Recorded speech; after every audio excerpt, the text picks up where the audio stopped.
Soy bravo. Gracias. Bien. Estas propiedades también son llamadas propiedades colectivas de las soluciones. Colectivas en el sentido de que afectan a todas las soluciones. Ese es el sentido que tienen. ¿Bien? La verdad que, sabiendo que en términos generales, los alimentos forman soluciones, una más concentrada, otra más diluida, ¿ya? Y las propiedades de las soluciones también las podemos asociar a las propiedades de los alimentos. Por eso use este título. Y la verdad que las propiedades de los alimentos pueden ser de diferente naturaleza. Aquellas que dependen de la naturaleza del soluto, como la densidad, viscosidad y la conductividad eléctrica, y por otro lado, aquellas que dependen de la concentración del soluto en la solución o en el alimento. Y estas propiedades coligativas que nosotros vamos a estudiar, no así la que están al lado izquierdo de esta diapositiva, corresponde a la disminución de la presión de vapor, aumento del punto de ebullición, disminución del punto de congelación y presión osmótica. Las 4 propiedades son las que vamos a analizar, y todas ellas con un análisis, discusión, ejemplos relacionados con el agro o con la industria de alimentos en general. Y la vamos a analizar una a una.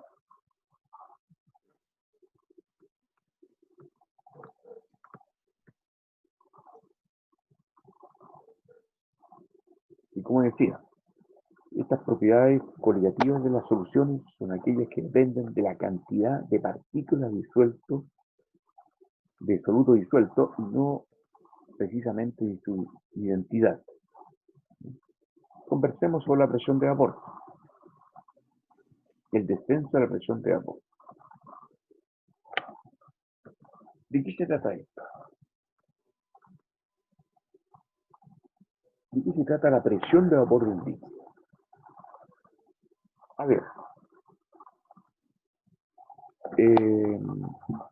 si nosotros disponemos de un recipiente, un vaso precipitado, que es el nombre correcto, con un líquido, supongamos agua, lo que esperamos, naturalmente, es que a una cierta temperatura, después de un tiempo, unas 6, 8 horas, el volumen del líquido haya disminuido, porque una parte de las moléculas, por ejemplo en el caso del agua, escapan del líquido y pasan a una fase de vapor. En buena cuenta, se evapora. Se evapora. Ahora, si esta misma operación la hacemos a una temperatura mayor, supongamos que dejamos un vaso de intemperie, un vaso con agua, cuando la temperatura es de 35 grados. Naturalmente que después de unas 6 horas podemos verificar que el volumen de agua disminuyó. Se evaporó mucha más agua que antes. Continuemos con este ejercicio virtual. Supongamos que tapamos estos vasos. Los tapamos. Y podemos observar, a una temperatura baja, también va a haber evaporación. Acuérdense que hemos cerrado estos vasos. También ha habido algo de evaporación. Y a mayor temperatura, poco más de evaporación todavía. Ahora bien, si colocamos un manómetro en la tapa de estos vasos, manómetro es para medir la presión, sucede que observamos que el manómetro a temperatura baja acusa una determinada presión que hay adentro del vaso.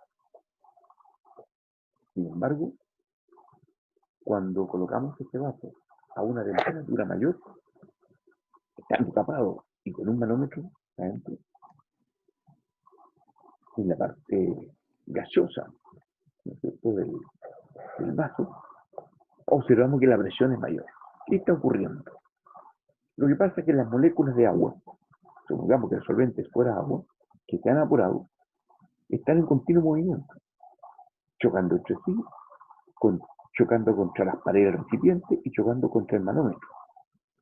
Nosotros sabemos, porque lo conversamos en el capítulo de gases, que la presión de un gas no es nada más que la manifestación del número de impactos que reciben las paredes del recipiente. Entonces, ¿qué está ocurriendo? ¿Por qué la presión que detecta, que es el manómetro, en el vaso que está a una temperatura mayor, por qué es mayor esa presión? Que en el caso de que esté expuesto a una temperatura baja, el otro bajo. Porque se ha evaporado más agua, y esas moléculas de agua, que están en mayor número, por supuesto, tienden a chocar más veces entre sí y también contra las paredes del recipiente y contra el manómetro. Por eso, esa presión dice que es mayor. Esta presión tiene un nombre y se conoce con el nombre de presión de vapor. Eso es. Análogamente, podemos jugar con este concepto y decir, por ejemplo, que el agua es más volátil a temperaturas altas que bajas. ¿Por qué? Porque acusa una mayor presión de vapor. Eso es. O sea que a mayor presión de vapor que muestre un líquido, más volátil es. Y así, por ejemplo, a una misma temperatura, la acetona, creo que casi todos la conocen, tiene una mayor presión de vapor que el agua. Efectivamente. La facilidad con que se evapora las moléculas de acetona es mucho más simple que en el caso del agua. ¿Y esto cómo se explica? Por la fuerza de atracción que existe entre las moléculas. La fuerza de atracción que existe entre las moléculas de agua es muy poderosa. Recordemos que en algún momento comenté que las moléculas de agua presentan polos. Entonces, cuando el agua está líquida, los polos positivos y negativos de las moléculas de agua se sienten atraídos. Entonces, le es más difícil a una molécula de agua escapar del estado líquido y pasar a la fase de vapor. En el caso de la acetona, también la acetona es una molécula polar, como lo dice en el capítulo de solución, pero una polaridad mucho más baja, mucho más baja. Por lo tanto, basta una pequeña porción de energía para que las moléculas de acetona se separen entre ellas y pasen a la fase de vapor, por lo tanto, se evaporan más sencillamente. Entonces, resumiendo, a mayor presión de vapor que presenta un líquido, más volátil es. Y así, la acetona es más volátil que el agua. La acetona incluso es más volátil que el alcohol etílico. Y a su vez, el alcohol etílico es más volátil que el agua.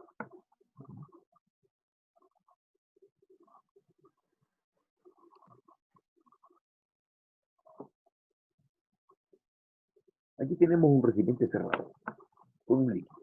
¿Qué podría ser agua? Y en este recipiente lo estoy mostrando, es la salida de moléculas a la fase gaseosa y entrada también de otras. ¿Por qué? Porque así como salen moléculas, llegado un momento, están saliendo, y llega un momento en que al chocar entre sí y contra las paredes del recipiente, son capaces de impactar también contra la superficie del agua y quedan atrapadas en el agua nuevamente. Y así se establece un equilibrio entre la velocidad de salida de moléculas de agua y la de entrada, de tal manera de que permanece constante a una temperatura determinada.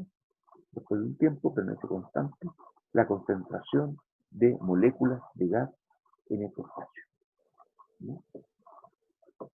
Y si colocáramos un manómetro acá, obviamente indicaría la presión que está ejerciendo estas moléculas de gas. Y esta presión se conoce con el nombre de presión de vapor. De manera que la presión de vapor es la presión ejercida por un vapor sobre el estado líquido cuando ambos están en un equilibrio dinámico. ¿Por qué dinámico? Repito, porque están entrando y saliendo moléculas. También he comentado de que a medida que aumenta la temperatura, mayor es la presión de vapor. Y esto vale para cualquier líquido, obviamente, ¿no? Vale para cualquier líquido. Las moléculas que tienen más energía pueden separarse entre sí, y aquellas moléculas que finalmente tienen una energía superior a la del promedio, son las que pueden escapar. Y eso ocurre en tanto la temperatura aumenta.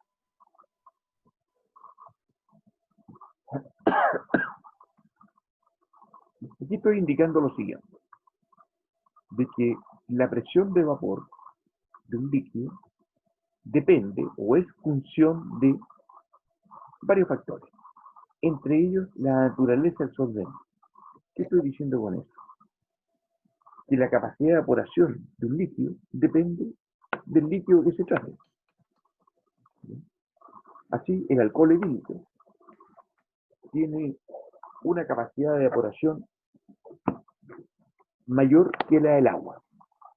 O sea, con ello estamos hablando de que esta presión de vapor depende del líquido del cual estemos hablando. ¿Está claro? Entonces, la presión de vapor del agua es distinta, es mayor, perdón, es menor que el alcohol etílico. Incluso la presión de vapor de la acetona, que se compra habitualmente en la farmacia, la presión de vapor de la acetona es mayor que la de alcohol etílico. Se evapora con más facilidad.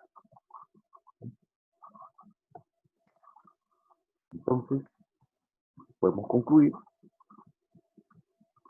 y por simple observación de lo que ocurre, ¿cierto?, diariamente, podemos afirmar que líquidos diferentes a la misma temperatura tienen distintas presiones de vapor. Distintas presiones de vapor.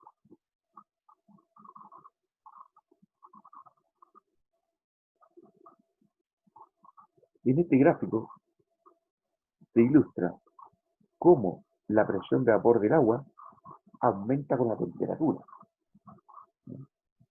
La presión de vapor, si se mide en milímetros de mercurio, podemos observar lo siguiente, que a 20 grados Celsius la presión de vapor es del orden de unos 22 milímetros de mercurio. A 30 grados Celsius la presión de vapor es 23,7 milímetros de mercurio. Y así, la presión de vapor cuando el agua está a 70 grados es de 233,7 milímetros de mercurio. ¿Qué ocurre cuando la presión de vapor se mide a 100 grados Celsius? Esta presión de vapor llega a ser de 700 milímetros de mercurio. Sí, aquí me paso a otra discusión. Cuando la presión de vapor del agua es de 760 milímetros de mercurio y la presión ambiental o la presión externa es también de 700 milímetros de mercurio, decimos que el agua hierve. ¿No? Porque la presión de vapor del agua a 100 grados es igual a la presión externa. Y en ese momento el agua hierve. A 100 grados. Volveremos a esto luego.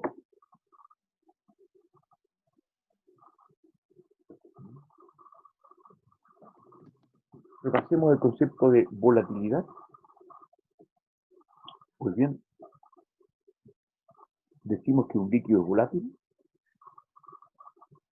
cuando su presión de vapor, medida por ejemplo a 25 grados Celsius, es alta. Y eso se debe, como expliqué antes, a que la fuerza de atracción entre las moléculas es débil, como la fuerza de atracción que existe, por ejemplo, entre moléculas de gasolina o entre moléculas de acetona. Es muy débil la fuerza de atracción entre ellas, por lo tanto, a 25 grados Celsius se separan las moléculas y de líquido pueden pasar a fase gaseosa. Estamos en presencia de un líquido menos volátil y por ende su presión de vapor es baja. ¿Y por qué es menos volátil? ¿Y por qué su presión de vapor es baja de un líquido? Porque la fuerza de atracción entre las moléculas, como el caso del agua, es fuerte. ¿Sí? Y esto prácticamente se puede describir con esta figura.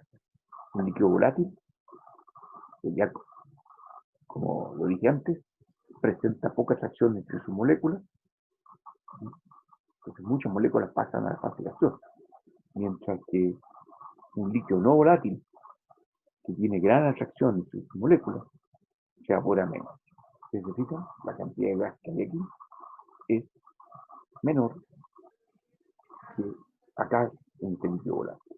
Entonces la presión de vapor que se puede medir en esta zona es pequeña, hay menos gas.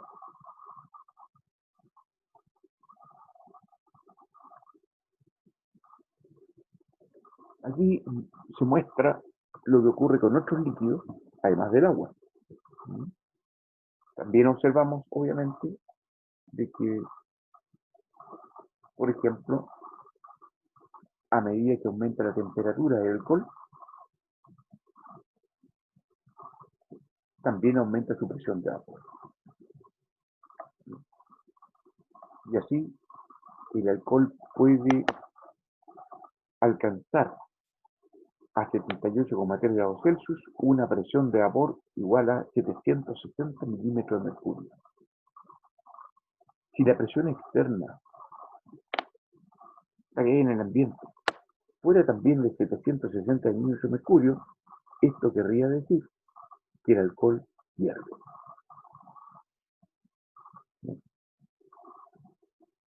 Bueno, hierve a una temperatura menor que el agua. Está claro que a mayor temperatura asciende más velozmente la presión de vapor del alcohol. El alcohol etílico. Este es otro líquido, el éter, o químicamente mejor llamado dietiléter, que es sumamente volátil, sumamente volátil. Ustedes ven que ya a 0 grados presenta una presión de vapor cercana a 200 milímetros de mercurio, o 200 Torricelli, que es lo mismo. ¿No? Y así, a medida que aumenta la temperatura ligeramente, su presión de vapor crece en forma exponencial, ¿no? Una pendiente muy aguda, ¿no? Está claro, entonces, vuelvo a repetir, que la presión de vapor depende de la naturaleza del líquido. No todos los líquidos, obviamente, tienen, de acuerdo a este análisis, tienen la misma presión de vapor. No, eso depende de la fuerza de reacción que existe entre las moléculas. Y de otros factores más, ¿no?, que podemos comentar.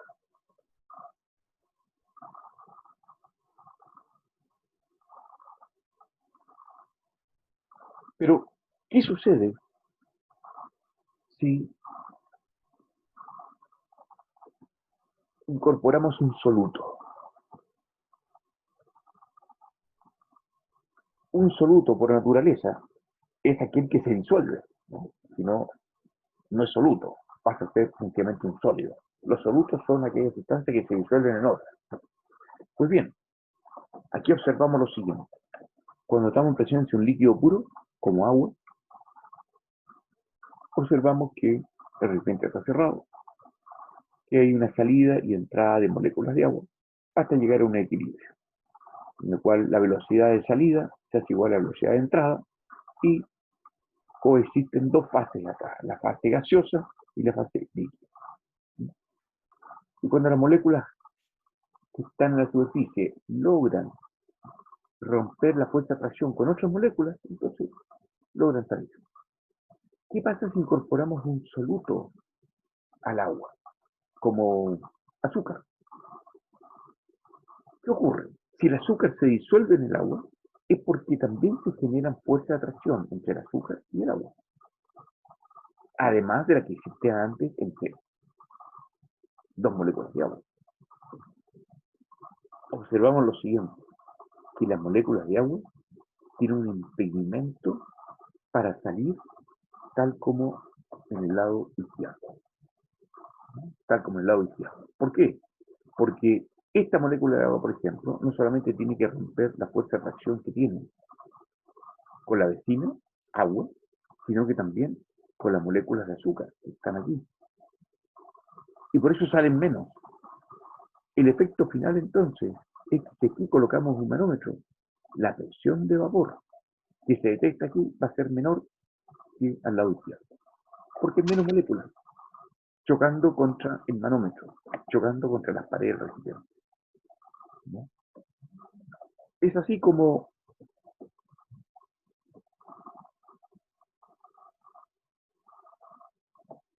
esta solución presenta menos volatilidad que la de la izquierda, menos presión de vapor. Así, por ejemplo, podríamos pensar en lo siguiente: ¿de dónde se evapora más agua? De una determinada superficie de agua de mar o de un lago. El agua, el lago, agua dulce, o sea, puede beberse. El agua de mar no, porque tiene disuelto una gran cantidad de sales. La principal es el cloruro de sodio, por eso salada el agua de mar. Se espera, obviamente, que se evapore el agua más fácilmente, a igualdad de superficie, obviamente, ¿no? Se espera que se evapore más fácilmente agua de un lago, a diferencia del mar. Y eso se explica porque en el mar existen sales disueltas, y para que estén disueltas, obviamente tiene que haber fuerza de atracción entre el agua y esos iones de las sales, ion sodio, por ejemplo, y ion cloruro. Entonces, esa fuerza de atracción inhiben la salida de las moléculas de agua. Entonces, y es por eso que, repito por última vez, de un lago se evapora más agua que del mar. Desde el punto de vista agronómico, ¿qué importancia tiene esto?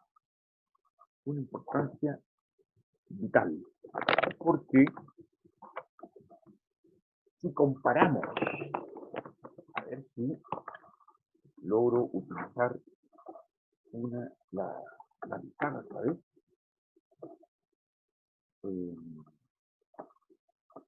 Para ello voy a dejar de compartir para compartir pizarra. A ver, un momento, jóvenes.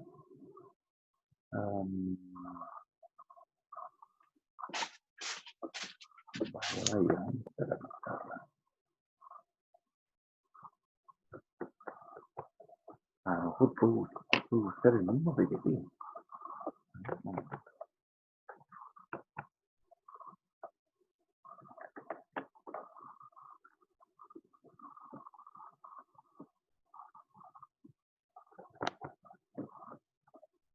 A ver.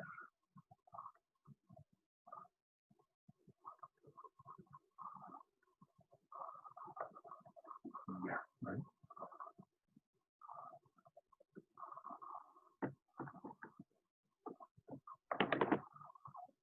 Un momento, jóvenes, que me ver si puedo usarlo. Vaya, pero no escribo.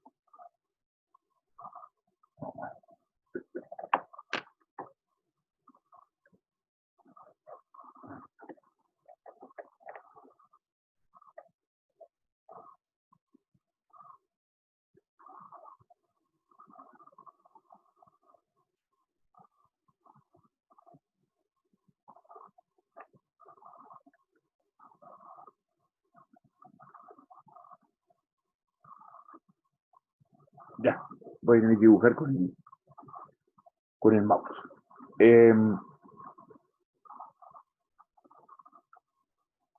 Supongamos que tenemos dos frutas, dos duraznos. Uno que tiene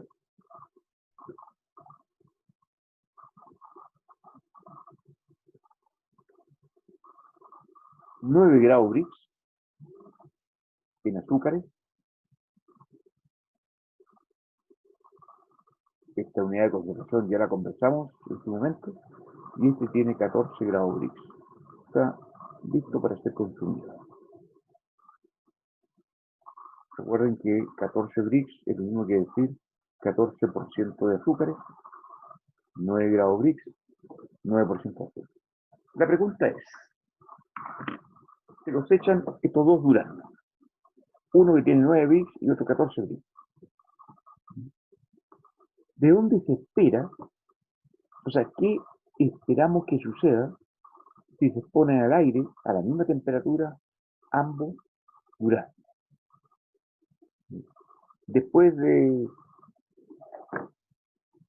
una semana, es razonable pensar que el de 9 Brix muestre mayor pérdida de agua que el de 14 Brix. Es decir, se vea arrugado porque se ha estado deshidratando. Y esto sucede a cualquier temperatura. Si colocan dos duraznos, incluso dos damascos, si ustedes quieren, en refrigeración, se va a observar que el de 9 Brix se arruga antes, se deshidrata antes, pierde agua antes que el de 14 Brix. ¿Por qué? Porque este tiene menos azúcares, por lo tanto el agua es menos retenida que en este caso que tiene más azúcar. Recuerde que los azúcares propios de esta fruta son básicamente fructosa y glucosa, que también son polares, por lo tanto se disuelven muy bien en el agua. Se disuelven muy bien en el agua. Entonces el de 14 Brix es más resistente a la deshidratación. Y la verdad que cuando una fruta se muestra arrugada, la verdad que pierde calidad, pierde valor. ¿No? Pierde valor. Una fruta con esa característica no puede exportarse. No puede. ¿No? Por ejemplo. Y el consumidor tiende a preferir, obviamente, una fruta que no evidencie signos de deshidratación. ¿No? Como lo mostraría un damasco, como lo mostraría un durazno o incluso una ciruela, ¿no? Que tenga una menor concentración. Bueno, eso quería comentarles sobre la visión que uno puede tener sobre esto.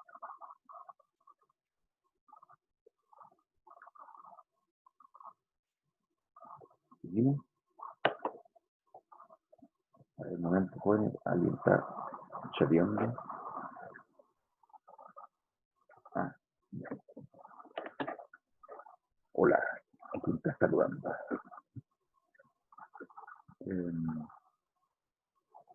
Bueno, vamos a lo nuestro.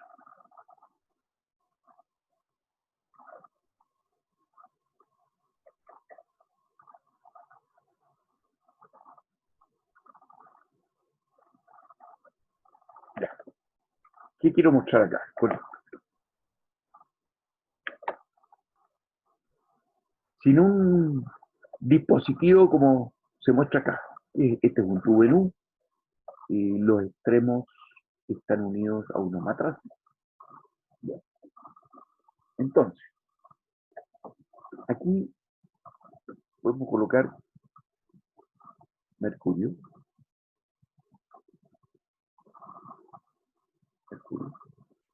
Aquí vamos a colocar agua y aquí una solución de agua con azúcar.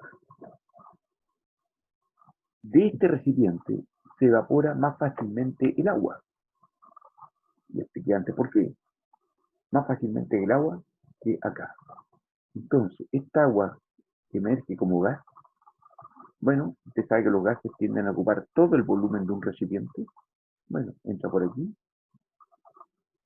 Y también el gas o vapor de agua también ocupa esta zona, golpeando como un gas no solamente las paredes de este dispositivo, sino que contra la superficie del mercurio, haciéndola bajar. ¿Y por qué este lado sube? Claro, porque la presión que está ejerciendo las pocas moléculas de agua que logran salir por acá es menor. Entonces, con este sistema se puede comparar las presiones de vapor del agua pura y una solución de sacarosa. Naturalmente que este tubo, desde el punto de vista experimental, es bastante finito, porque si fuera grueso y el mercurio sería, la masa de mercurio que hay que mover sería muy pesada, no se movería.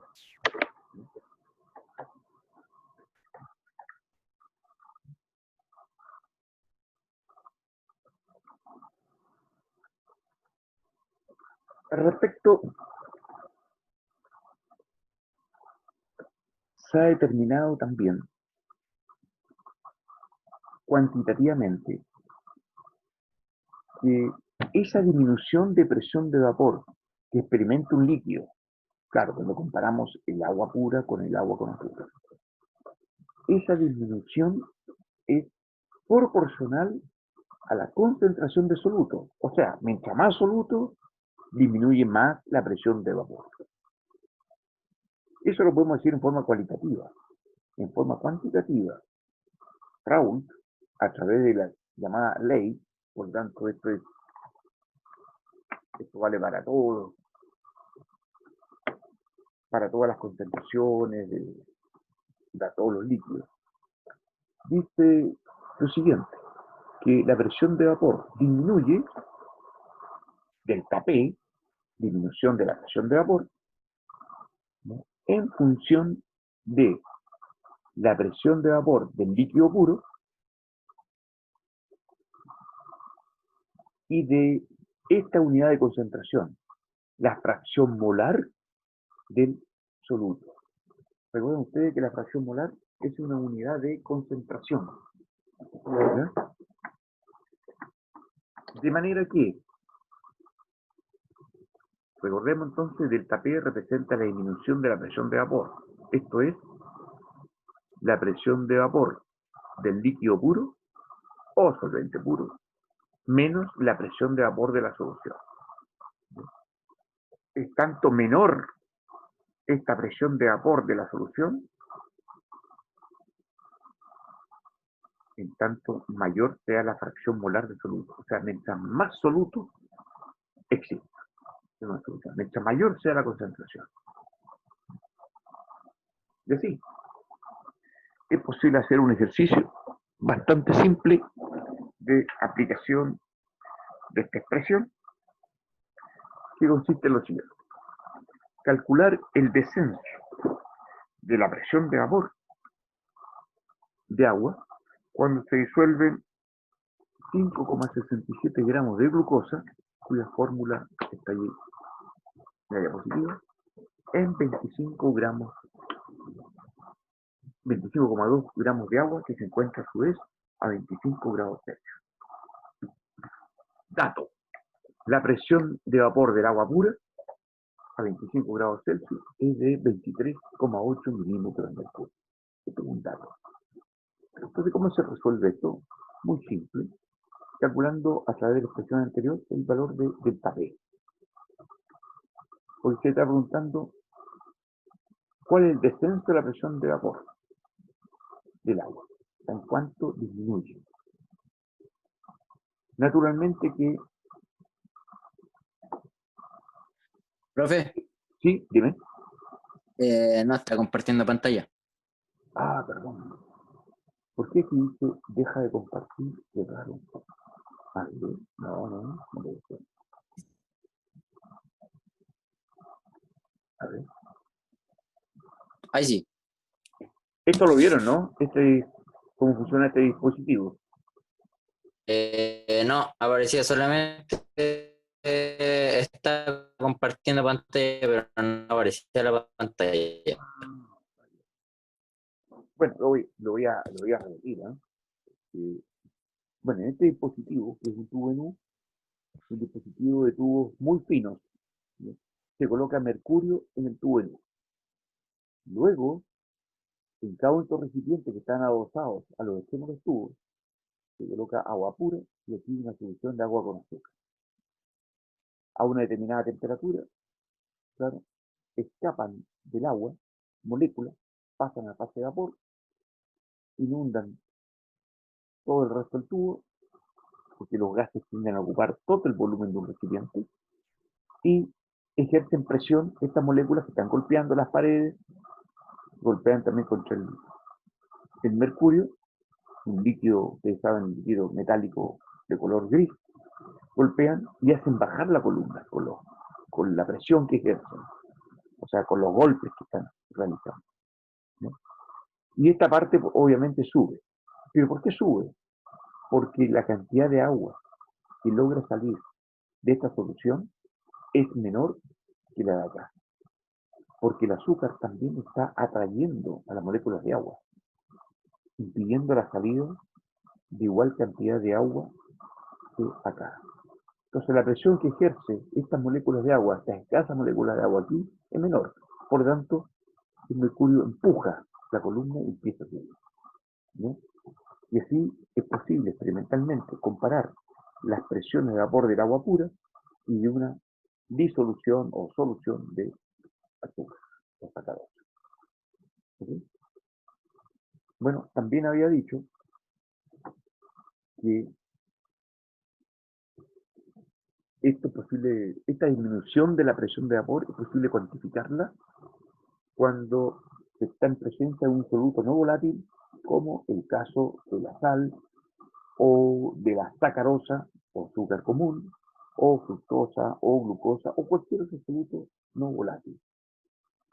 Recordemos que un soluto no volátil o una sustancia en general no volátil es aquella en la cual no se puede medir la presión de vapor. Por ejemplo, un trozo de carbón no es volátil, decimos que no es volátil, porque no es posible medir una presión de vapor ahí. Mira cómo medir. Probablemente existe una presión de vapor, pero con instrumentos actuales es imposible medirla. Y por eso decimos que no es volátil. A lo mejor en varios millones de años se puede volatilizar un trozo de carbón o un trozo de madera, a lo mejor. Pero tendrá que pasar, no sé, algunos miles o cientos de miles de años. Pues bien, si damos en presencia un soluto no volátil, como decía, como cualquier azúcar o la sal común, que no es volátil, ¿no? Raúl logró cuantificar esa disminución de la presión de vapor, diciendo que la disminución de la presión de vapor de un líquido es igual a la presión de vapor del líquido puro por la concentración molar, o, perdón, por la fracción molar del soluto. Con esto estoy diciendo lo siguiente: mientras más soluto haya, mayor es la disminución de la presión. ¿Por qué? Delta P, que es igual a la presión de vapor del solvente puro menos la presión de vapor de la solución, es tanto mayor este delta P, tanto mayor la disminución de la presión de vapor, en tanto esta presión disminuye más aún. Si está muy chiquitito, claro, esta diferencia empieza a ser muy parecida a P sub 0. ¿Y por qué esta presión de vapor de la solución podría llegar a ser muy pequeña? Claro, si la concentración es muy alta, pues la posibilidad de que se evapore algo del líquido empieza a disminuir. Bien, recordemos también, estoy seguro que ustedes lo recuerdan, que cómo se define la fracción molar, esto lo vimos en la clase anterior. No, la penúltima clase. La fracción molar de cualquier sustancia es igual a una fracción, en este caso, número de moles del soluto B dividido por el número de moles totales. ¿Qué significa totales? Número de moles del líquido más número de moles del soluto. Esto es fracción molar.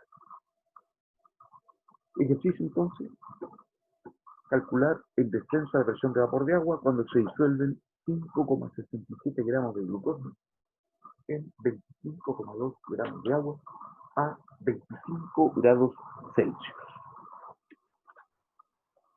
La presión de vapor de agua a 25 grados Celsius, este es un dato, es de 23,8 milímetros mercurio.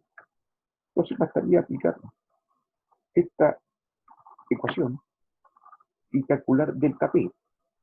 Dato, ¿qué dato tenemos? La presión de vapor del agua. Este es el dato. Presión de vapor del solvente puro, o sea, del agua. ¿Qué nos falta por calcular? La fracción molar de B, esta unidad de concentración. ¿Y cómo lo calculamos? Midiendo esta fracción. Esta fracción, número de moles de B, o sea, el número de moles de soluto. En este caso, número de moles de glucosa. Para ello necesitamos, para calcular el número de moles de glucosa, necesitamos el peso molecular de la glucosa. Esto sirve de repaso para la prueba próxima. Número de moles de soluto, recuerden ustedes, repito, es la masa del soluto dividido por la masa molecular o peso molecular, ¿no? A ver si yo uso MM o bien PM para peso molecular. La masa es de 5,67 gramos. El peso molecular es 180 gramos por mol. ¿Qué significa esto? O sea, ¿cómo se calculó esto? ¿Ya? Sabiendo, esto es un dato que obviamente se encuentra dispuesto en un problema o uno lo ve en una tabla, en internet, etc. La masa atómica del carbono es 12, la masa atómica del hidrógeno es 1, la masa atómica del oxígeno es 16. Por lo tanto, podemos calcular fácilmente el peso molecular de la glucosa, 180. Bueno, se realiza el cálculo y tenemos los moles de soluto, ¿verdad? Y esto resulta igual a 0,0315 moles. Es el número de moles que están disueltos. Tenemos que calcular el número de moles total, vale decir, número de moles de soluto más el número de moles de agua. Y sabemos cuánta agua hay también. Por lo tanto, el número de moles de solvente agua es igual a 25,2 gramos dividido por el peso molecular del agua, que es 18. Tenemos 1,4 moles. Ya estamos listos para calcular la fracción molar. ¿Y cómo la calculamos? Dividiendo el número de moles de soluto, que es esto, por el número de moles total, que sería la suma de esto más 1,4.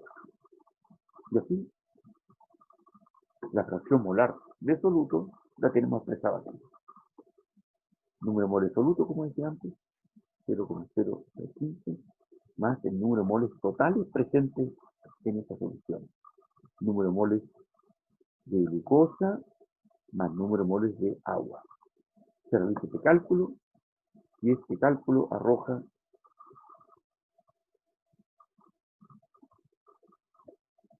este número. La fracción molar del soluto es ¿qué reemplazamos? Este dato lo tenemos, 23,8, la presión de vapor del agua a 25 grados Celsius. Y ya calculamos la fracción molar de la glucosa, 0,022. Por lo tanto, la disminución de la presión de vapor es de medio milímetro de mercurio. Un poquito más de medio milímetro de mercurio. Oiga, tanto escándalo para que sea medio milímetro. Bueno, pero sí la vida, joven. ¿Ya? O sea, que la presión de vapor disminuyó desde 23,8 a 23,8 menos 0,5236. ¿Okay? Y les voy a dejar un problemilla de tarea. Calcular la presión de vapor de la miel de Ulmo a 25 grados Celsius. Todos los datos que faltan, localizarlos en internet. ¿Qué datos, por ejemplo? ¿Qué dato? ¿Cuál es? Bueno, el solvente obviamente es agua. Un alimento es agua. Es agua. Por lo tanto, haría falta la presión de vapor del agua pura a 25 grados Celsius. Que la regla pueden tomar del ejercicio anterior. Hace falta saber cuál es la composición de la miel. ¿No? La miel tiene varios solutos. Tiene glucosa y fructosa, mayoritariamente. Mucho más de la mitad de los solutos que están presentes en la miel es glucosa y fructosa. Y el resto son otros solutos como sacarosa y algo también. Algo de azúcar común. Bueno, esto lo revisan ustedes en internet. Ustedes deben recoger entonces cuáles son las sustancias más importantes, calcular su peso molecular, porque han de calcular la fracción molar de esos solutos, conocen o van a poder determinar el número de moles de agua que existen y por lo tanto pues, van a poder calcular la presión de vapor de la miel. Localicen todos los datos que haga falta en internet. Y dependiendo de la fuente van a encontrar distintas concentraciones. Usted sabe que la miel se empieza a concentrar por el aleteo de las abejas. De miles de abejas que están aleteando, se va evaporando el agua de a poco, hasta que se va concentrando. Entonces, dependiendo de en qué momento se coseche la miel, puede estar más concentrada o menos concentrada. Entonces, cada uno podrá ir a internet y tomar un caso como este. También calcular la presión de vapor del agua de mar. Y si tienen tiempo, la pueden compararla con la presión de vapor del agua de un lago. ¿No? Ambos a 30 grados Celsius.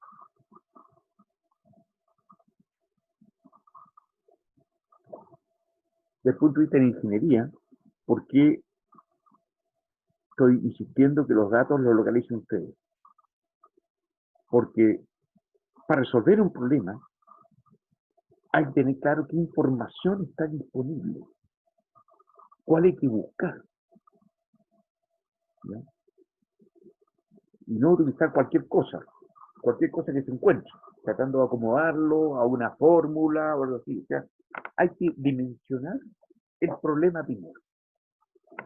¿Qué queremos calcular? ¿Y cómo lo vamos a hacer? Y luego, para determinar el cómo, hay que averiguar cuáles son los datos que faltan y dónde están esos datos. Y eso es lo que hace el ingeniero. Bien, hemos estado conversando sobre solutos volátiles, perdón, no volátiles, pero si el soluto volátil es volátil, el soluto también tiene una propia presión de vapor, o sea, también se está evaporando. O sea, en un vino, donde están presentes dos solventes, perdón, no dos solventes, un solvente y un soluto. El solvente es el agua y el soluto es el alcohol etílico. Y ese es volátil también el alcohol etílico. O sea, también es capaz de ejercer su propia presión de vapor. Entonces, como dice el texto, si el soluto es volátil, la presión de vapor de la solución será la suma de las presiones parciales del agua por un lado, del alcohol por otro lado, de los componentes ambos. Entonces, si estamos en presencia de un soluto volátil, como el alcohol etílico, lo representamos por P sub A. Entonces, la presión de vapor que ejerce el alcohol va a ser igual a la concentración en que se encuentra ese alcohol. En el caso del vino puede ser 2 grados, 2 grados, 12 grados, podrá ser 14 grados, ¿no? etc. Entonces, la fracción molar del soluto volátil, como el caso del alcohol, y la presión de vapor del alcohol puro. En el caso de la presión de vapor que ejerce el agua, que vamos a llamar SV, es igual a la fracción molar, o sea, la concentración del agua, o la presión de vapor del agua pura. De manera que la presión total de vapor de la solución va a ser igual a la suma de ambas presiones de agua. Entonces, y aquí hay que estudiar y ocuparse de lo siguiente. Como tarea, calcular la presión de vapor de un vino tinto de 12 grados a 20 grados Celsius. Le voy a dar la respuesta y los datos que pueden necesitar. La presión de vapor del alcohol etílico a 20 grados Celsius es de 44,62 milímetros mercurio. Esto lo tomé de internet. La presión de vapor del agua a 20 grados Celsius es 17,55 milímetros mercurio. Un dato, la densidad del alcohol etílico es 0,8, es más liviano que el agua. Forma parte de la respuesta para que chequeen los datos. La fracción molar de agua, pero lo he calculado bien, es 0,95. La fracción molar del alcohol etílico es 0,05. Siempre la suma de las fracciones molares es igual a 1. Respuesta, después de hacer los cálculos, la presión de vapor del vino, de este vino tinto de 12 grados, resultó de 18,91 milímetros mercurio. Ojo, la presión de vapor del vino está entre la presión de vapor del alcohol y del agua. O sea, el agua se evapora menos, pero el alcohol se evapora mucho más fácilmente. Bueno, entonces es un promedio ponderado de acuerdo a esta expresión de acá. O sea, la presión de vapor del vino está entre este valor que estoy mostrando con el cursor y este valor. Si no está entre ambos valores, es decir, el cálculo, hay un problema con el cálculo. ¿Ok? Hay que estudiar. Otra de las propiedades que vamos a conversar es el ascenso ebullioscópico. Se refiere al ascenso que experimenta una solución respecto de su temperatura o punto de ebullición. Para ello, vamos a definir lo siguiente. Y algo de esto ya lo dije al inicio. Vamos a decir que el agua o cualquier otro líquido hierve o alcanza su temperatura de ebullición cuando su presión de vapor es igual a la presión externa. Repito, el agua hierve o alcanza su punto o temperatura de ebullición cuando su presión de vapor es igual a la presión externa.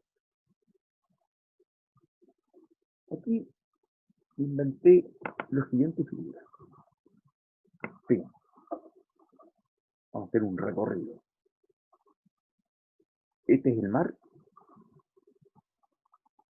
y vamos a la orilla del mar, vamos a instalar el siguiente dispositivo. Vamos a colocar un mechero, ¿no es cierto? Un vaso con agua, termómetro, con un pedestal para sujetar el termómetro. Vamos a calentar el agua. ¿Qué esperamos que suceda al calentar el agua? Mayor temperatura, el agua empieza a evaporar. Y también quiero que hagamos la siguiente observación. Sobre la superficie de este vaso existe una presión externa. Esto que es aire tiene un peso determinado. O sea, las moléculas de aire pesan. Entonces, este peso va a ser mayor va a ser muy importante este peso, porque la columna de aire es muy larga. Hay muchas moléculas acá. Muchas moléculas. Y recordemos que es la presión de un gas, el número de impactos por unidad de superficie. Es mucho gas. Mucho gas. Se está golpeando entre sí, golpeando, bueno, aquí no hay pared, pero golpeando entre sí bastante y con las moléculas del lado, y por supuesto este gran movimiento de gas, ¿ya? Golpea también con la superficie y ejerce una presión externa. ¿Ya? ¿Y qué es la presión externa? Repito, ¿qué es la presión en general? La masa dividido por la superficie. ¿Ya? La masa, el peso de esta columna de aire es bien importante. Supongamos que esta es la estratosfera, llamado cielo, ¿ya? Entonces, esta columna pesa N. Y esta columna está haciendo un peso determinado sobre esta superficie. Eso es presión. Peso, masa, fuerza por unidad de superficie. Entonces, ¿qué ocurre? La presión de vapor del agua está aumentando a medida que aumenta la temperatura. Cuando la presión de vapor del agua se hace igual a la presión externa, decimos que el líquido está hirviendo. Y es lo que dice acá. El agua hierve, o cualquier otro líquido hierve, o alcanza su temperatura de ebullición cuando su presión de vapor es igual a la presión externa. Entonces, cuando se hacen iguales ambas presiones y medimos la temperatura, observamos que es de 100 grados. Entonces decimos que el punto de ebullición del agua es de 100 grados cuando la presión externa es de 760 milímetros de mercurio por instante. Es importante que se haga igual a la presión externa. Este es el mar. Momento.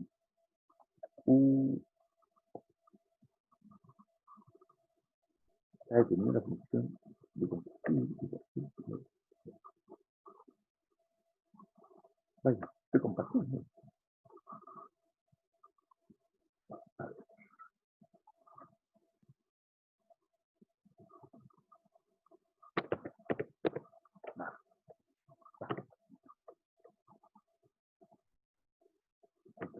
Ya. Supongamos que hacemos esta misma operación en Santiago. Santiago se encuentra a más de 600 metros sobre el nivel del mar. ¿Qué esperamos entonces? Que esta columna en Santiago, la columna de aire, es más corta, pesa menos. La superficie sobre la cual la columna de aire está haciendo presión es la misma que aquí, porque es el mismo vaso. Parece que lo hemos trasladado a Santiago. Entonces empezamos a calentar el vaso, pero ocurre que la presión de vapor de este líquido ahora se hace igual a la presión externa mucho antes, a temperatura más baja. ¿Por qué? Porque la presión externa es menor. Porque esta columna que hay sobre este vaso es más corta, pesa menos. Por lo tanto, el punto de ebullición en Santiago es menor que al lado del mar.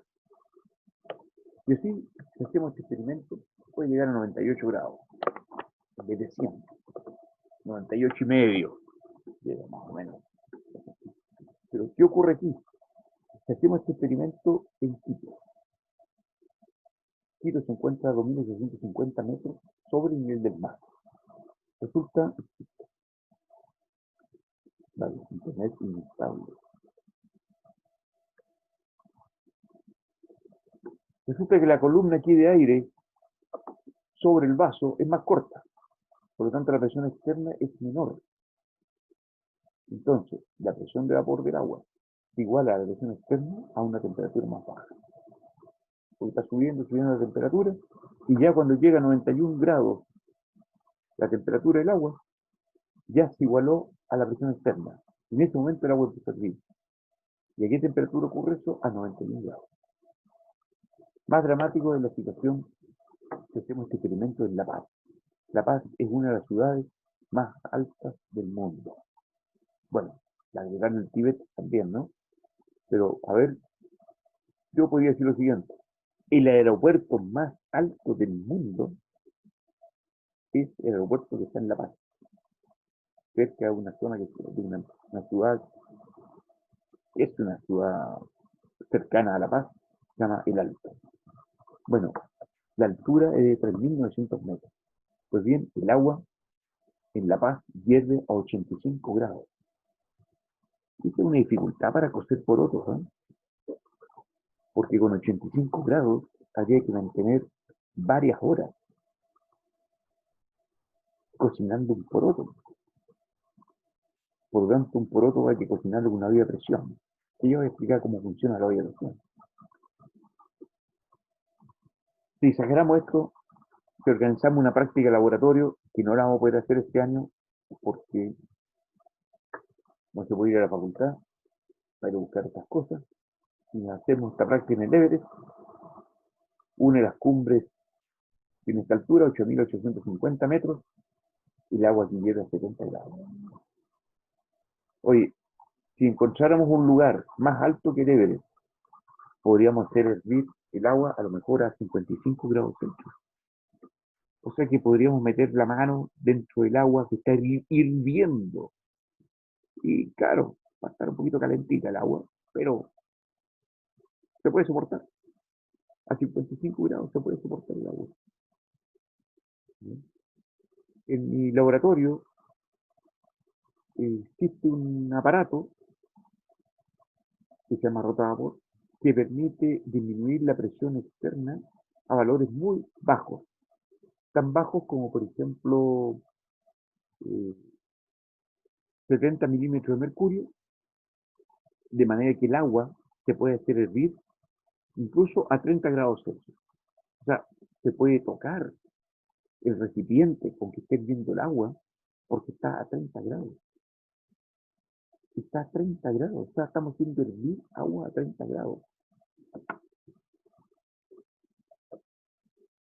Si nos trasladamos a uno de los lugares más bajos del mundo, con Mar Muerto. Mar Muerto está a unos 400 metros bajo el nivel del mar. La columna de aire sobre el recipiente es mucho más pesada que antes, mucho más larga, por lo tanto hay más masa de aire. Entonces empieza a subir la temperatura, cuando llega a 100, la presión externa es tan alta que aún no hierve, no logra igualarse. Sigue aumentando la temperatura. Y en ese momento se aumenta la temperatura y llega a 101 grados, ambas presiones, la de vapor y la presión externa se igualan, entonces el agua empieza a hervir. ¿Qué importancia tiene esto en la industria alimentaria? Por ejemplo, nuestro país es un activo exportador de jugo de fruta concentrado, desde durazno, manzana principalmente, pasta de tomate, damasco, ciruela, etc., ¿no? Pero se ha podido demostrar lo siguiente, de que estos jugos, jugo de uva también, cuando se comercializan, se exportan porque así lo pide el mercado, concentrado, nadie compra agua, se exporta concentrado, es decir, se elimina el agua. Se hace hervir el jugo para eliminar el agua, pero más de alguno habrá notado que si se hace hervir un jugo de manzana, el jugo de manzana queda de un color café oscuro, o sea, intomable, aparece no solamente un color distinto, sino que también un sabor distinto, a caramelo, incluso. O sea, de jugo de manzana no queda nada. ¿Qué se hace? Se hace hervir el agua. Perdón, se hace hervir el agua, claro, del jugo. Una posibilidad es trasladar la planta de alimentos alegres, decirlo hacemos hervir, no a 100 grados, sino que a una temperatura menor, ¿no? Pero resulta un poco incómodo hacer hervir el jugo arriba, envasarlo en tambores, bajarlo, traerlo a Chile. Es complicado. ¿Qué se hace?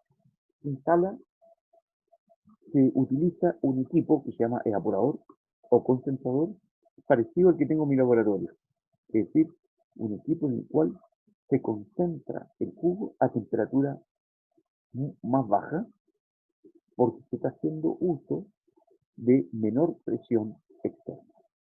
O sea, se extrae prácticamente el aire, se hace vacío de la cámara y de esa manera es posible replicar las condiciones que existen en el Everest, es decir, jugo y hierro a temperatura más baja. Ustedes habrán observado de que no se observa en el mercado jugo de kiwi. ¿Saben por qué? porque cambia de color con mucha facilidad. El kiwi tiene mucha clorofila, que es responsable del color verde del kiwi. Entonces lo que ocurre, como el kiwi presenta una cierta acidez importante, ¿no?, pH bajo, ocurre que los protones que están presentes son capaces de sustituir el elemento, el magnesio, que forma parte de la clorofila, y se forma otro compuesto. Se transforma la clorofila en teofitina, que es de color café. Entonces, cuando se calienta un poco, incluso cuando se calienta a 60 grados, el jugo de kiwi va quedando en color café. O sea, de color verde nadie se acuerda. Cuando se haya producido un exceso de kiwi en el país y el precio empezó a bajar, en nuestra facultad tratamos de desarrollar jugo de kiwi. Y observamos, fuimos los primeros prácticamente en el mundo que observamos de que se pardeaba, o sea, se oscurecía a temperaturas bajas. Y logramos demostrar en nuestra planta piloto que la única manera de que el jugo de kiwi o pulpa de kiwi no se oscureciera era concentrándolo a 30 grados Celsius. Pero eso exigía utilizar un evaporador más sofisticado como el que teníamos en la planta piloto de nuestro departamento, y era inaplicable. Este tipo de evaporador industrial prácticamente solo queda en China, es de procedencia suiza, porque tiene muy bajo rendimiento, y energéticamente gasta mucha energía porque es usar una bomba de vacío que haga lo mismo que sucede en el Everest, o sea, que quite presión, quite aire del interior para que la presión externa disminuya y así poder hacer hervir el jugo a 30 grados. Por lo tanto, informamos de que, a menos que se contara con un aparato así, no se iba a poder producir y exportar jugo de kiwi, como ningún país efectivamente lo hace. Nueva Zelanda es el principal país productor y exportador de kiwi, tampoco lograron comercializar jugo de kiwi por esta razón. Y para eso hay que saber un poquito de botánica, de química, ¿ya? Saber explicarse lo que está pasando, saber explicarse de que el color verde del kiwi es por el color de la clorofila y cuál es la estructura química de la clorofila, saber que existe magnesio, saber que existe abundancia de protones en el kiwi, porque al medir su pH, eso lo indica, y que con el calor es posible de que el protón reemplace el magnesio y se transforme la clorofila en otra cosa, y es de color café. ¿Ok? Bueno, en otra clase voy a explicar el funcionamiento de la olla a presión o de las autoclaves, donde el agua, en vez de ir a 100 grados, lo que se quiere es que el agua hierva en olla a presión, por ejemplo, a 104, 105 grados. ¿No? Es lo mismo que se quiere hacer en la industria de alimentos, no se habla de olla a presión. Algunos sí, en algunos países lo llaman así, ¿ya? Pero industrialmente se habla de autoclave, ¿no? Para hacer hervir el agua incluso a 121 grados. ¿Sabes? Pero esa explicación después lo voy a comentar. Déjame terminar este capítulo.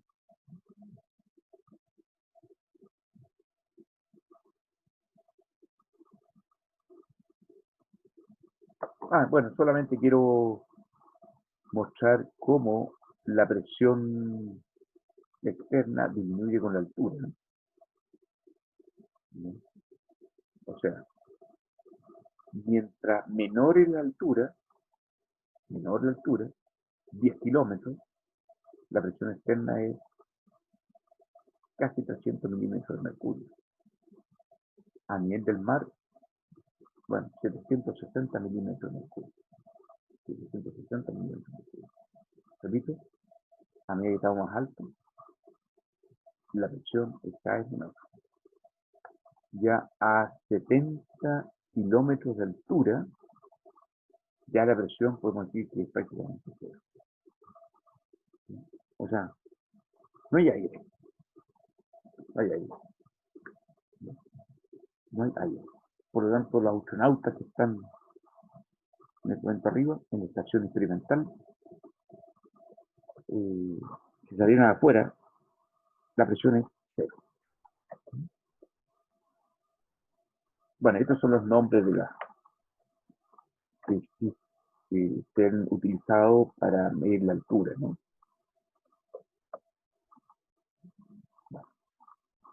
Pero ¿qué pasa cuando no tenemos el solvente puro, sino que estamos en presencia de una solución? Ocurre lo siguiente. Fíjense lo siguiente, este gráfico que estoy mostrando. Botamos que es agua. Aquí se está observando lo siguiente. A una determinada temperatura le corresponde una determinada presión de vapor.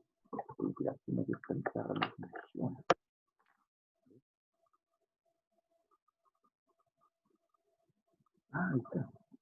A ver. Va, pero no es fluido.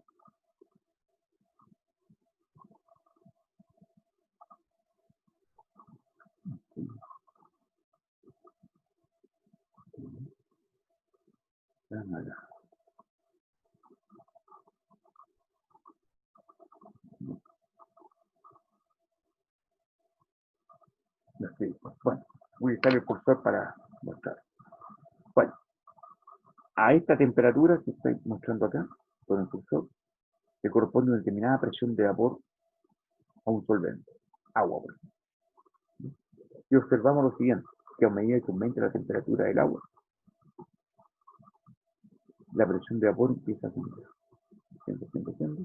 hasta llegar a 760 milímetros cúbicos.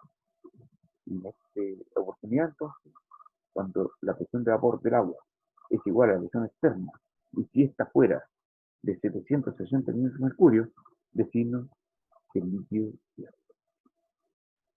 En el caso del agua, esta temperatura sería de 100 grados. Si disolvemos un soluto en el líquido, como azúcar en el agua, la presión de vapor de esa solución es más baja que la del agua pura. Es más baja. A esta temperatura, la presión de vapor del agua pura sería más alta y la solución más baja. Pues bien, a medida que aumenta la temperatura de esta solución de agua con azúcar, su presión de vapor también aumenta, hasta llegar su presión de vapor a 760 milímetros de mercurio y, por lo tanto, hierve. Pero hierve a una temperatura mayor que el solvente puro. Se produce un delta T. Si nosotros utilizáramos una solución más concentrada todavía, tendría un punto de ebullición más bajo. Perdón, tendría una presión de vapor mucho más baja.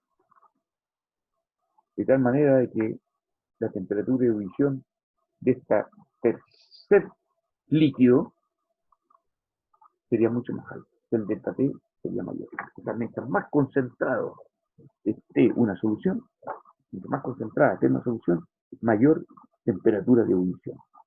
O sea que esta temperatura de ebullición depende de la concentración. ¿Sí? Así podríamos esperar razonablemente, por ejemplo, que el agua de mar sea hierba a una temperatura ligeramente mayor que el agua de un lago, por tener presentes más solutos. Acá entonces, a mayor concentración, mayor punto de ebullición.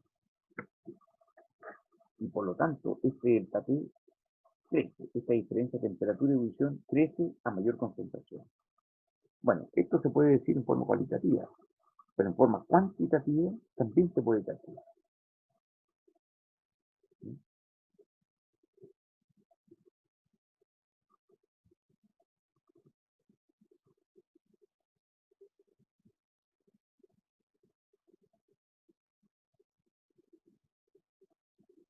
Antes de conversar acerca de una expresión que permite cuantificar esto, quiero reiterar que como consecuencia de la emisión de la presión de vapor de una solución, la temperatura de ebullición de la solución es mayor que la del solvente puro.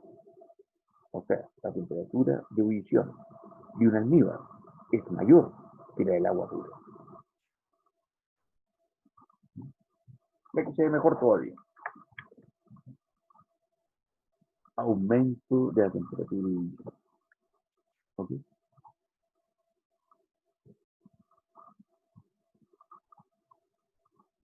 Mediante esta expresión es posible calcular este delta de ebullición.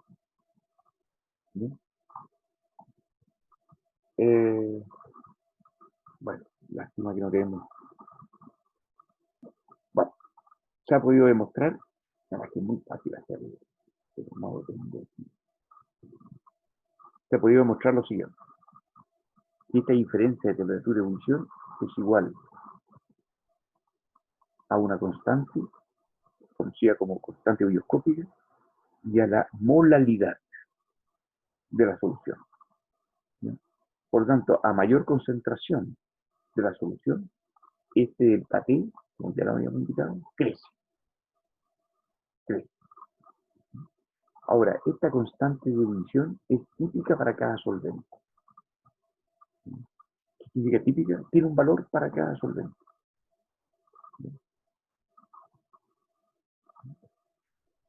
Y esta constante ebullioscópica, para el caso del agua, es 0,52 grados Celsius por mol. Esas son las unidades.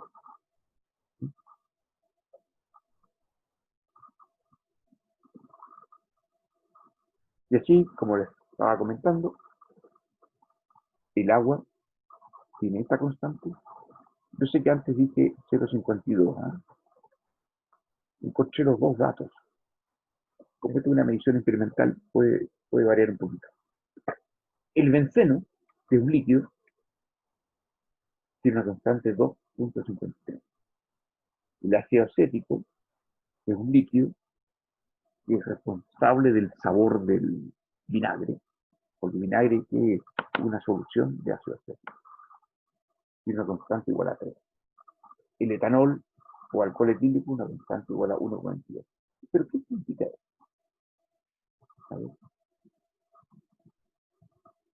¿Qué significa que la constante ebullioscópica del agua sea 0,52 grados Celsius por mol?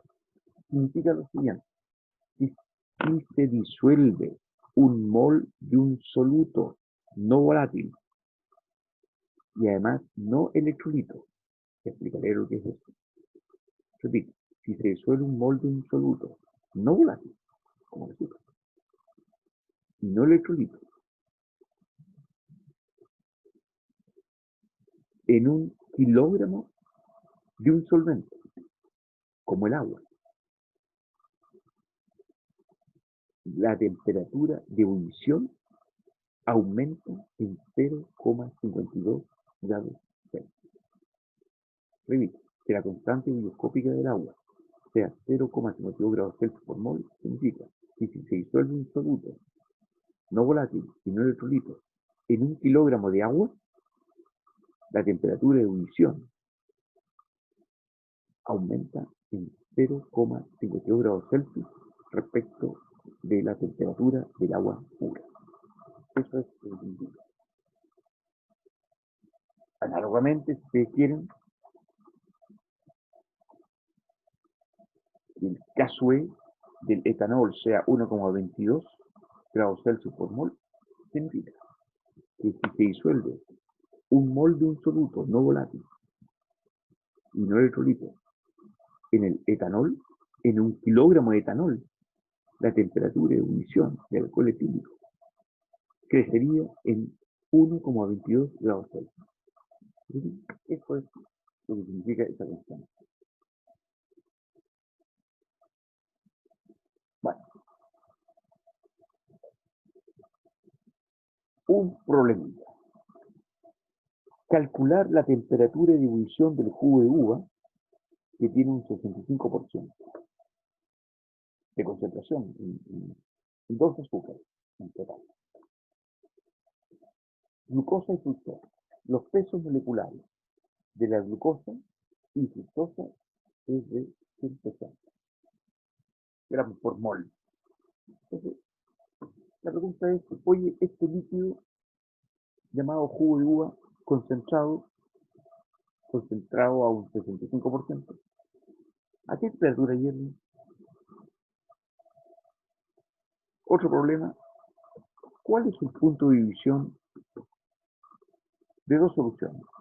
Una preparada disolviendo en 1 kilogramo de agua 340 gramos de sal.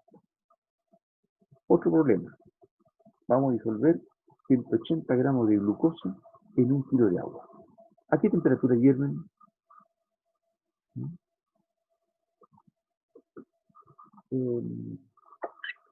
Bueno, son problemas que esto se llama, ¿sabes? Bien, no, por lo menos voy a resolver estos dos de acá, pero para ello voy a usar otra,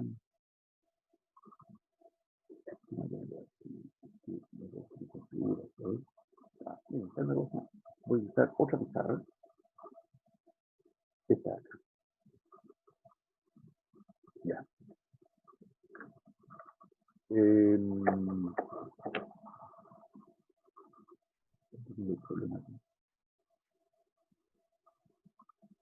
Calcular distribución, ya.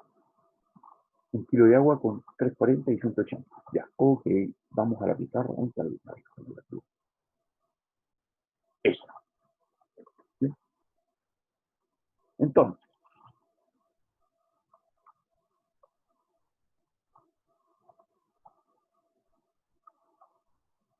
¿por qué ahora no escribes? Miren qué bien.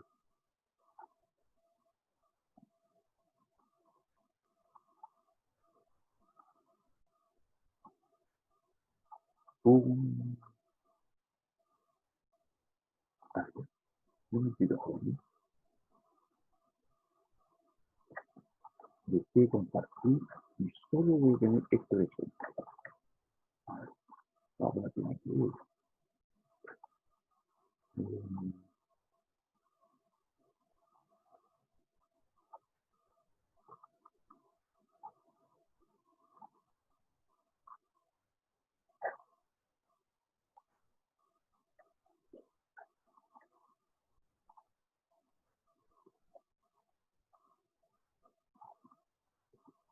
Ahora. No, regálame un segundo. Ya, una cosa que voy a hacer a punto así. Ya. Vamos a resolver primero el símbolo delta. Momentito, jóvenes. A ver, mejor lo copio el delta de otro.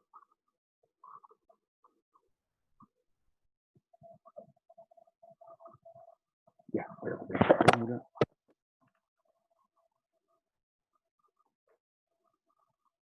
Alguien dice que hacer clases online es lo mismo que presenciales, que no. A ver, fíjense lo siguiente. Voy a resolver la letra A.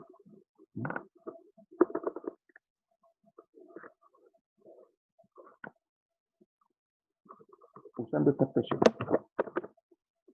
Yo creo que todo el mundo ve, ¿no?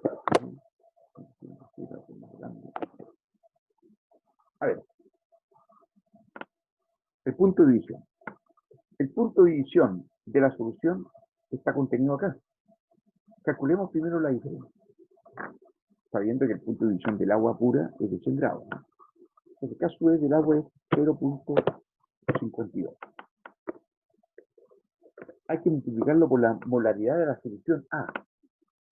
¿Qué es molaridad? ¿Qué significa? Indica cuántos moles de soluto están contenidos en un, o disueltos, en un kilo de solvente. Ocurre lo siguiente, no lo dice acá, pero el peso molecular de la sacarosa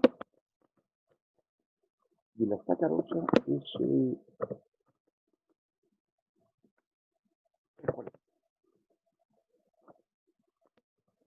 Curioso. Entonces, si hemos disuelto 340 gramos en 1 kilogramo de agua, ¿cuál es la molalidad? Si el peso molecular es 340, tendría que un mol de sacarosa pesa 340 gramos.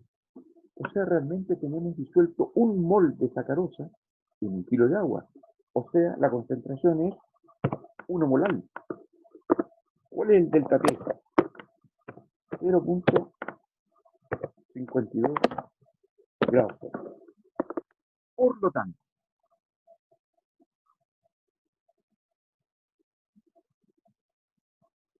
si la temperatura de ebullición del agua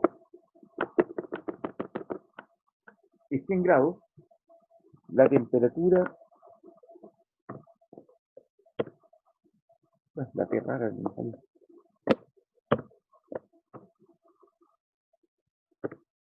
ya, vale. La temperatura de ebullición de la solución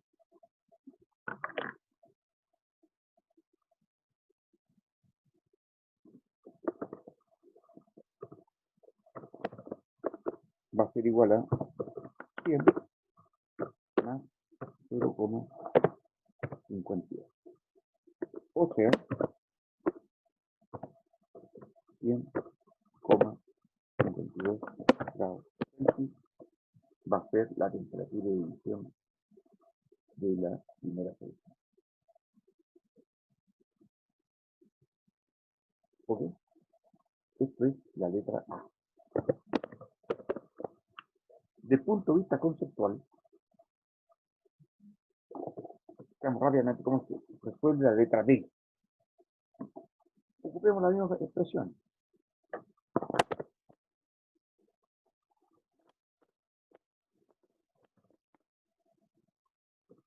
También el solvente es agua, y hay que multiplicarlo por la molalidad. Resulta que sabemos por el dato anterior de que la glucosa tiene un peso molecular de 180. Por lo tanto, hemos disuelto un mol de glucosa en 1 kilo de agua. Por lo tanto, la molalidad también es 1.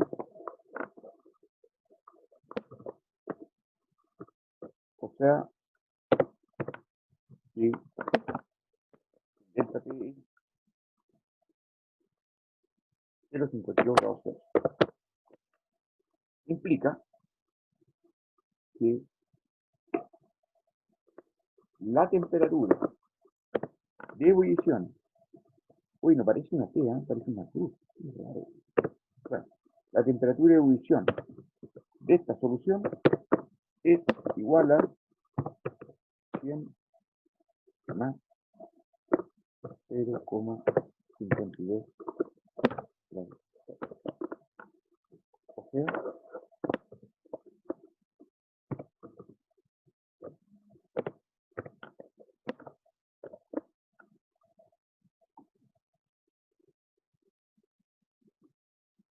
ambas soluciones, la A y la B, hierven a la misma temperatura.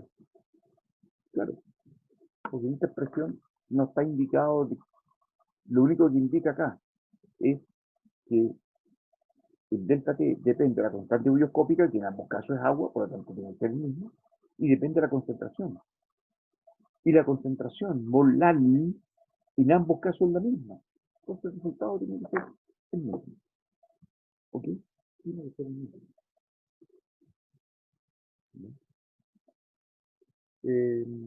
Bueno, jóvenes,